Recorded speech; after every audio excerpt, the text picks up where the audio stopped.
Boa noite a todos. Boa noite. Hoje, 27 de janeiro de 2020, nós estamos reunidos para estudarmos a obra Revista Espírita. E nós estamos no mês de novembro de 1859. Hoje nós vamos estudar o Médium Sem Saber. Conduzindo o nosso trabalho, nossa querida Aramita, nossa querida irmã Carla. E rogamos que o nosso Senhor Jesus possa nos inspirar, os amigos espirituais possam sempre nos conduzir. Médium Sem Saber. Na sessão da Sociedade de 16 de setembro de 1859, foram lidos diversos trechos de um poema do Senhor de Porry, de Marselha, intitulado Urânia. Como então se observou, nesse poema abundam as ideias espíritas que parecem ter sido hauridas na própria fonte de O Livro dos Espíritos. Entretanto, constatou-se que na época em que foi escrito, seu autor não tinha nenhum conhecimento da doutrina espírita. Nossos leitores certamente ficarão gratos se lhe dermos alguns fragmentos.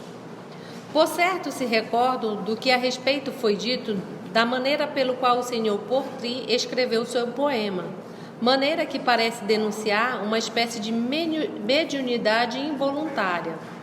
Isso está na Revista Espírita, essa mediunidade involuntária que ele fala, está no mês de outubro, e ele fala que o senhor Porry, ele escreveu o seu poema por uma espécie de faculdade mediúnica. Era à noite, meio adormecido, que os versos se formavam em seu pensamento e ele os escrevia no dia seguinte ao despertar.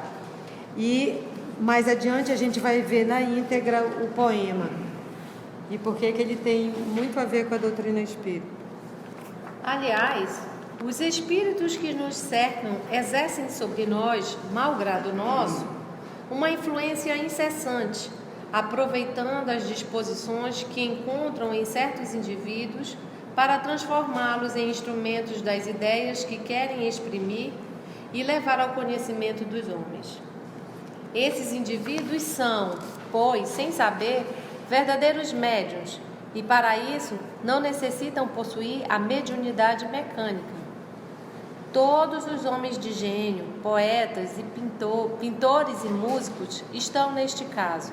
Recebe a intuição, né? Isso. Aí, obviamente, que a intuição desse, como ele coloca aqui, homens de gênio, poetas, pintores e músicos,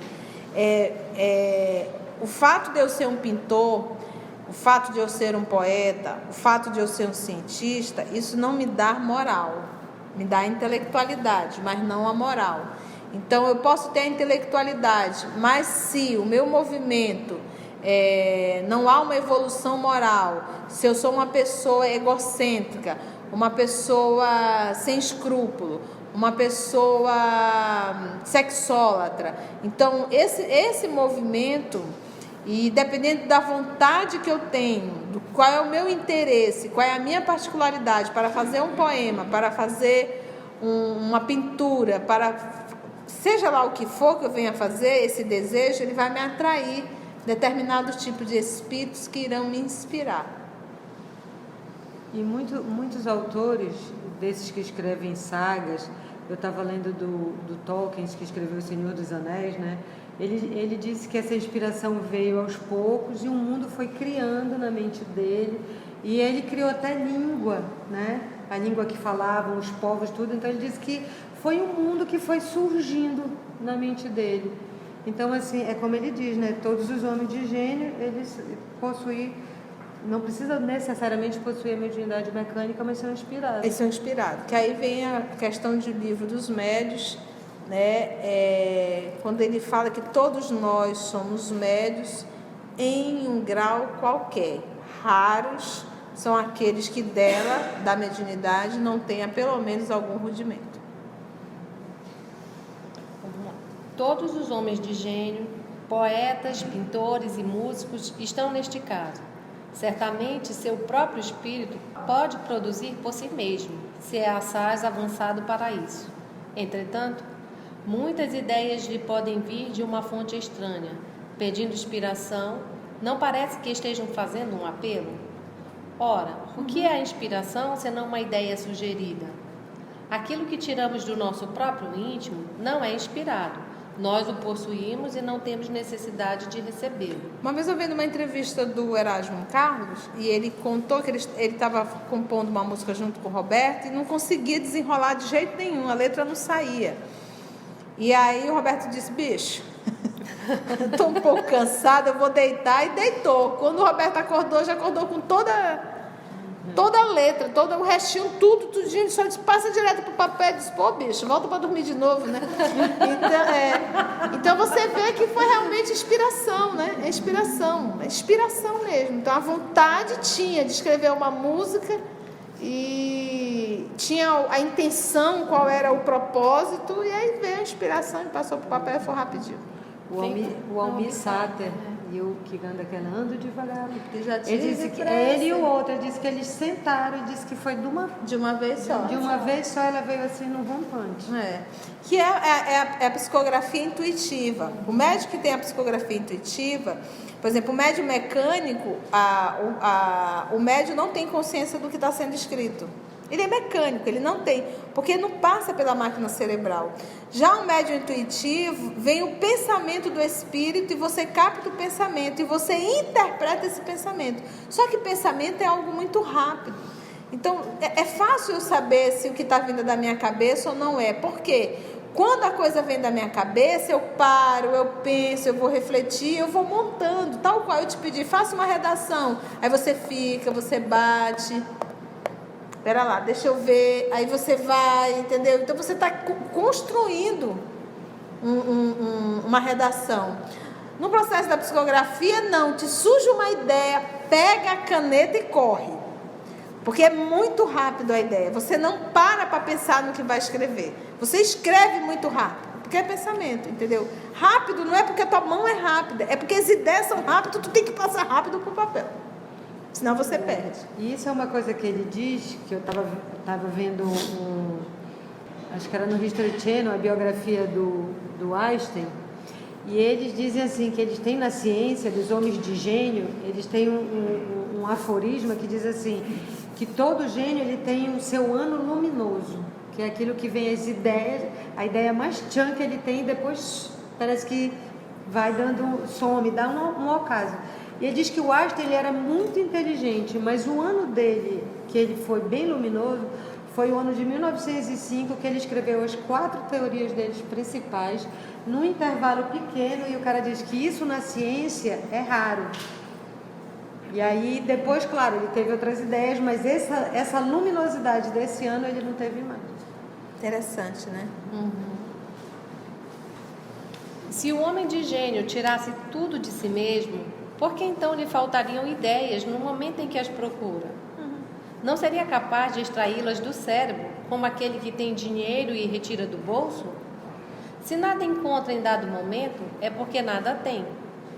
Por que então, quando menos espera, as ideias brotam como por si mesmas? Poderiam os fisiologistas esclarecer esse fenômeno? Acaso já procuraram resolvê-lo? Dizem eles. O cérebro produz hoje, mas amanhã não produzirá. Mas por que não produzirá amanhã? Limitam-se a dizer que é porque produziu na véspera.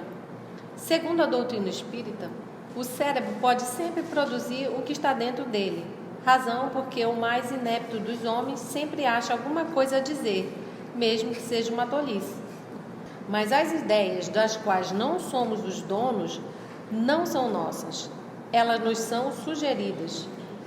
Quando a inspiração não vem, é porque um inspirador não está presente ou não julga conveniente inspirar. Parece-nos que essa explicação é melhor do que a outra.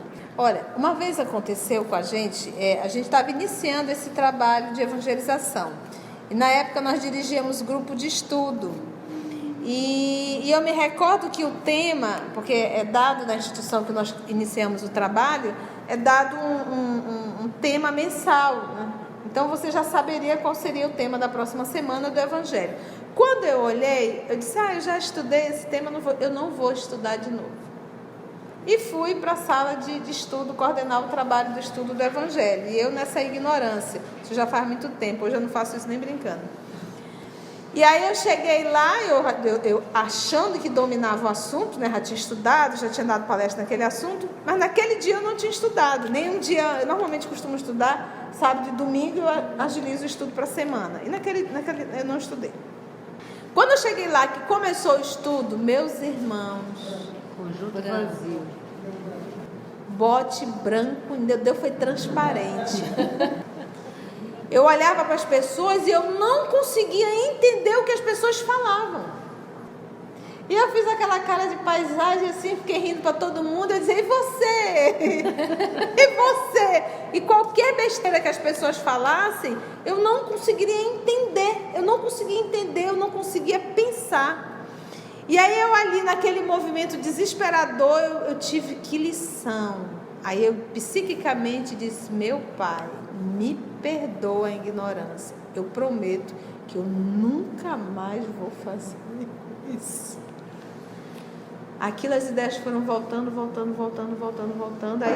Aí eu fui passando a compreender o texto e aí voltei. Mas eu fiquei assim uns 5 ou 8 minutos transparente. E aí aquilo marcou para mim. Então foi o puxão de orelha que a misericórdia e a espiritualidade nos deu. Nunca mais fiz essa brincadeira. Nunca mais. Então, ou seja, a gente percebe que é um trabalho de inspiração. A gente sabe que é um trabalho de inspiração. Quem me inspirava não estava ali naquele momento, porque quis dar lição. Então, independente disso, como diz ainda há pouco no livro Consolador, eu não posso me fiar no meu guia espiritual e deixar de estudar. Eu tenho que estudar, não é para ensinar. Eu tenho que estudar para eu entender, para eu me melhorar. A espiritualidade ela só quer uma mente, pelo menos assim, com uma predisposição para poder inspirar. E se eu não estudei nada, cadê a predisposição para isso? E aí que eles estão falando do cérebro, e voltando de novo do Einstein, quando o Einstein morreu, o Einstein foi um dos homens mais inteligentes que já passaram por aqui, né? Mais geniais, as teorias dele revolucionaram a humanidade. E ele deixou dito que ele não queria que estudassem o cérebro dele.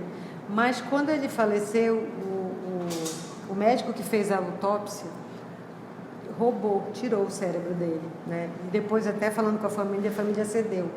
Mas, pasme, se não descobriram nada diferente do cérebro dele, de um ser humano comum, normal. O cérebro dele não era nem maior, nem com mais ligações, nem com mais inervamento, nada. Igual a qualquer homem comum. Como ele diz aqui, até do ignorante, o inepto, né? Era igualzinho. Que a gente sabe que, na verdade, quem faz a diferença é o Espírito. Contudo, poderíamos objetar que o cérebro, não produzindo, não deveria fatigar-se. Isso seria um erro. O cérebro não deixa de ser o canal por onde passam as ideias estranhas, o instrumento que executa. O cantor não fatiga suas cordas vocais, embora a música não seja dele. Por que então não se fatigaria o cérebro ao exprimir as ideias do que está encarregado de transferir, embora não as tenha produzido? Por certo é para dar-lhe o repouso necessário à aquisição de novas energias que o inspirador lhe impõe um intervalo. Fica ali constantemente, né? Porque há um cansaço, há um desperdício de energia, né? Eu acho até que para assimilar também, né? Como nem pensei isso antes? Como é que é isso mesmo? Poder-se ir... Porque a gente pensa que a máquina cerebral que pensa, ela processa, ela não processa, ela exterioriza. Mas o ser pensante é o espírito. O ser criador do pensamento é o espírito. Poder-se ir ainda objetar que esse sistema tira ao produtor o seu mérito pessoal, porquanto atribui às suas ideias uma fonte estranha. A isso respondemos que, se as coisas assim passassem, não saberíamos o que fazer e não veríamos muita necessidade em tirar partido do mérito alheio. Mas essa objeção não é séria. Primeiro, porque não dissemos que o homem de gênio não possa aurir algumas coisas de seu próprio íntimo. Um segundo lugar, porque as ideias lhe são sugeridas, se confundem com as suas próprias e nada as distingue. Para aí um momento. É para dizer assim que o gênio que é intuído, ele tem que ter uma parcela para ajudar. Se o Einstein, né, já que eu falei dele, ele não tivesse uma genialidade para compreender a intuição, se dissesse para mim, é igual a mc ao quadrado, não ia me... Essa fórmula matemática, eu compreendo hoje porque ela me foi dita e minuciosamente explicada. Mas quando ele falou, ninguém entendia. Ele teve que explicar, fazer os cálculos matemáticos para provar que isso é possível. Então, assim, ele tem que ter um mérito dele. Igual quando falava do Leonardo da Vinci, que ele teve ideias revolucionárias e adiantadas. Mas ele também tinha uma parcela do que ele entendia, de fazer os desenhos, de entender. Tem que haver uma predisposição. Uma né? predisposição, senão não adianta. Mas isso a gente estuda em mediunidade, realmente é isso. Quando Galileu Galilei vai psicografar, para trazer a mensagem do livro A Gênese, de Allan Kardec, quem era o médium? Camille Flammarion, que era o quê? Astrônomo. Então, assim, Porque eu penso assim, tipo, tem um vocabulário, tem um estoque de coisas. Senão a barreira a vencer é muito grande. Há um dispêndio de tempo e energia muito grande do espírito. Na época de Kardec, havia espíritos que psicografavam, obviamente, com muita lentidão, por pessoas analfabetas. Mas só para comprovar o fenômeno, só para isso. Mas para um trabalho realmente árduo, para um livro, ele vai procurar um médium que seja apto a fazer esse trabalho. Porque nós aprendemos em doutrina espírita que o médium, ele pode até não lembrar nessa encarnação, mas ele tem que ter um arquivo. Então a gente percebe que para psicografar a evolução em dor de mundo e mecanismo da mediunidade, o arquivo desse homem é o arquivo. Porque ele podia não lembrar nessa encarnação, mas ele trazia esse material íntimo que fazia... É igual assim, gente. Nessa encarnação eu nunca toquei violino, mas eu tenho isso no meu arquivo. Se eu voltar a tocar violino, a fazer esse movimento, a estudar as partituras, eu vou aprender com muito mais facilidade, porque eu já tenho isso nos meus arquivos. Mas se eu nunca toquei violino, vai ser uma confusão, não vou conseguir segurar nem o arco. A dificuldade será muito maior. Então, é exatamente isso em relação à mediunidade. Se um espírito determinado vem trazer a ciência, a biologia, a química, a física, a astronomia, e encontra esse material no inconsciente do médium, haverá uma facilidade da comunicação muito maior. Ok? Assim, ele não é censurável por se atribuir tais ideias, a menos que, tendo-as recebido a título de comunicação espírita constatada, quisesse assumir a glória das mesmas, o que poderia levar os espíritos a fazê-lo passar por algumas decepções. Diremos, enfim, que se os espíritos sugerem grandes ideias a um homem, dessas ideias que caracterizam o gênio, é porque o julgam capaz de compreendê-las, de elaborá-las e transmiti-las. Não tomariam um imbecil para seu intérprete. Podemos, portanto, sentir-nos honrados de receber uma grande e bela missão, principalmente se o orgulho não a desviar do seu objetivo louvável e não nos fizer perder o seu mérito. Daí o orgulho, né? Quer os pensamentos seguintes sejam do espírito pessoal do Senhor Porri, quer tenham sido sugeridos por via mediúnica indireta, menor não será o mérito do poeta, porquanto, se a ideia primitiva lhe foi dada, jamais lhe poderão contestar a honra de tê-la elaborado.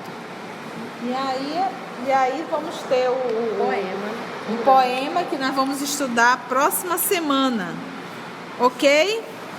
Esse será o nosso estudo. Agradecemos ao nosso Senhor Jesus e até o nosso próximo estudo do livro Revista Espírita.